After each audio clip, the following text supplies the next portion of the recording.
cas, pour moi, tout se passe bien pour le moment.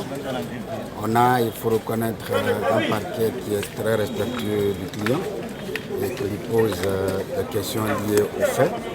Mais on a également un client, le président d'Addis, très serein, très posé, qui répond quand même aux questions au cas par cas et de manière d'ailleurs satisfaisante. Pour moi, et depuis le matin, ça va. Vous savez, le président, à la différence de toutes les parties des autres acteurs, ce procès est celui qui doit rester neutre et impartial. Et de sorte que s'il veut être bien convaincu, il faut bien qu'il écoute les personnes qui défilent devant son auguste tribunal. Il faut qu'il se rassure que ces personnes-là déposent en pleine connaissance de cause, sont en pleine forme, sont en bonne santé. Voilà pourquoi. Et vous avez remarqué que la voix du président d'Addis, aujourd'hui, n'est pas la même voix qu'hier. C'est normal, toute la journée, il a communiqué. Il était seul du matin jusqu'au soir. C'est donc normal que sa voix soit un peu prise. Nous, en tant qu'avocats, notre rôle est aussi de veiller aux intérêts du client. J'ai estimé que, en l'état actuel des choses, sa voix ne portait pas.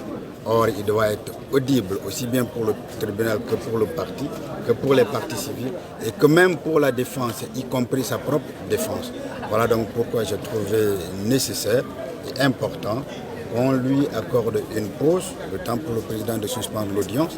Il va peut-être prendre une restauration, il va peut-être boire de l'eau et il va retourner en forme. Je ne peux pas préjuger de ce que les autres avocats ont. Mais vous êtes des journalistes, vous portez la voix de ce qui se passe devant ce tribunal. Tous les accusés sont déjà passés en dehors de deux.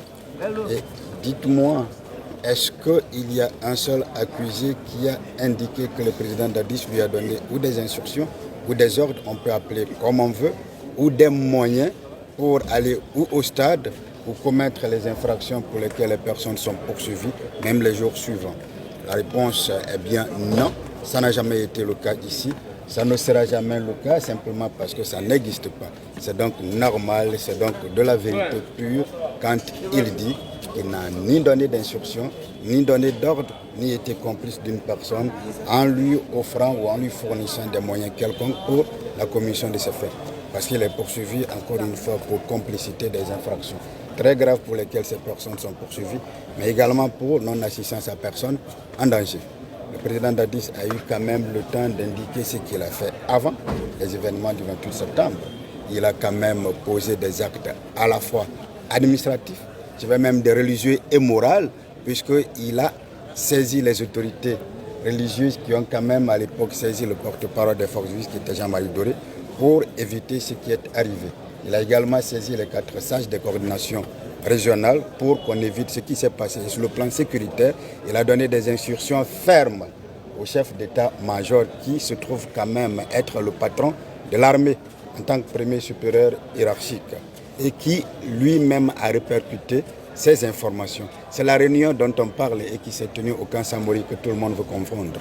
C'est cette réunion qui a été présidée par le chef d'état-major lui-même dont le seul objectif était de répercuter les consignes du président de la République qui consistaient à demander à tous les militaires de rester casernés, de ne pas sortir des camps et de rester là. Okay. Donc si des individus, en prenant la responsabilité sur eux-mêmes, ont décidé d'aller au stade, et ces individus de manière pénale doivent répondre des actes qu'ils ont pu perpétrer. La responsabilité pénale, elle est individuelle, elle est personnel. On ne peut pas, à la place d'un autre qui a commis telle ou telle infraction, être pris pour responsable de cela.